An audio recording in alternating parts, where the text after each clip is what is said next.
kabayan, no? Isang magandang araw po sa inyo lahat. Luzon, Visayas, Mindanao, and also Philippines. So dito po tayo ngayon sa Sydney Zoo. So kabayan, once again, nandito po tayo sa may Sydney Zoo. Nasa loob po tayo ng vicinity ng Sydney Zoo.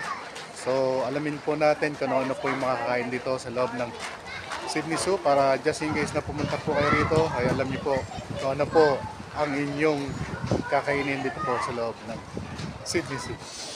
Samahan niyo po Romeo Talk TV. Dito po tayo sa Boulevard Eatery, mga minamahal nating kababayan. So pasok na po tayo.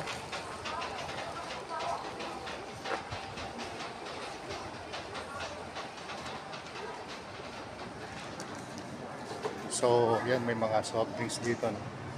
Mga soft drinks, healthy options, ayan. Ito yung mga pagkain dito, mga minamahal nating kababayan. Para pag pumasyal po kayo, alam niyo po kung anong kakainin nyo. At sa mga hindi pa po nakapunta rito, ay igagala ko na rin po kayo. Ayan, no, yung flat white cappuccino. Yung regular size is 470. Ayan po, no? Ito yung mga drinks nila, mga minamahal nating kababayan. Tapos meron din silang ice cream, no? Ibang flavor. Tapos malawak din yung space, mga minamahal nating kababayan.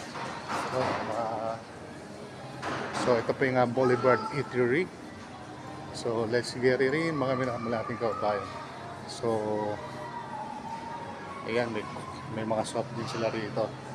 So simulan natin dito sa right side, hot food Korean chicken creamy, $14.99, no? Ayan, mother tempura fish and chips, $15.99. Hot chips, ayan, o. So ito po yung pagkain nila. Meron silang mga value savers. Ayan, o, almost $10. Cheeseburger, beef cheese, mustard, pickle, onion, tomato. Ayan. So meron silang mga drinks dito. Ayan, may mga chips din. Tapos meron din silang house burgers. Ito yung medyo malaki-laki ang price, no? Plain grade beef. So mga big size yan, mga minamahal nating kababayan. Ayan. Kasi ito may premium. Mas mahal ang premium burgers dahil talagang ano to, sobrang sa laki, deluxe. Ayun, ang deluxe briskets, make smoked pulled briskets, low smoky barbecue sauce. At yung meron din triple B, Angus beef, bacon jam. So ano yun, parang ano na to, yung overload. Andyan na lahat, Angus beef, bacon jam, bacon jam, tsaka beetroot, lettuce, cheese, tomato. So nandyan na lahat, kaya mas mahal. Ayan. So, ayan din, oh. Ayan, oh, ito na, masarap din to. Itong seto rin. Leather. Still grabbing more food? Yeah, leather. It's because it's closed now. I close now? Yeah. Okay. So, I'm Good. instead na, no? So, what time yung close nyo? This one, 2:30 to 3. Ayan, so, The kitchen. oo, ganyan dito, no? Dinidispose na lahat. Ayan, no, kita nyo. Lahat ng tinitinda rito, bago. Ayan, no, dinidispose na yan. So, another cook na naman yan, no?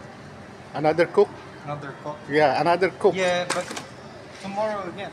Yeah, so, this is a disposal. Every day, wait. So, araw-araw, They keep track.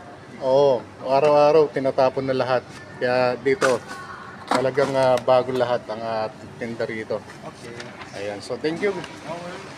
Ayan, so ganyan kalinis dito, no? Kita mo, after ng, what is the closing time? 2:30, 3. Okay. Kitchen. Ayan, But the zoo, 5 o'clock. okay. So, ito po yung Boulevard Eatery. Mga minamalating kayo kabayan. So lahat ng tinda rito bago, no? Pagka araw-araw. Ganyan sila ka ano rito. Ayan.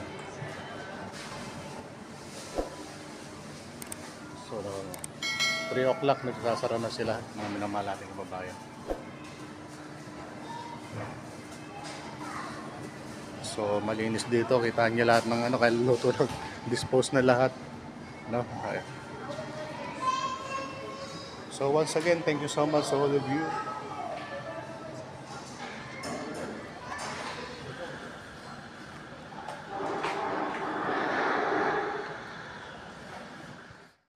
So kabayan, no, yun, no, kita nyo, mga bagong luto yun, pero pagka isasara na yung restaurant nila, yung kitchen, lahat ng mga nasa showcase, dinidispose na yun. So kaya nakasiguro po tayo rito, ang pagkain dito laging bagong luto. Muli, ito po yung lingkod, Romeo Talk TV, bumabati po sa inyo muli ng isang magandang araw po sa inyo lahat. Thank you so much.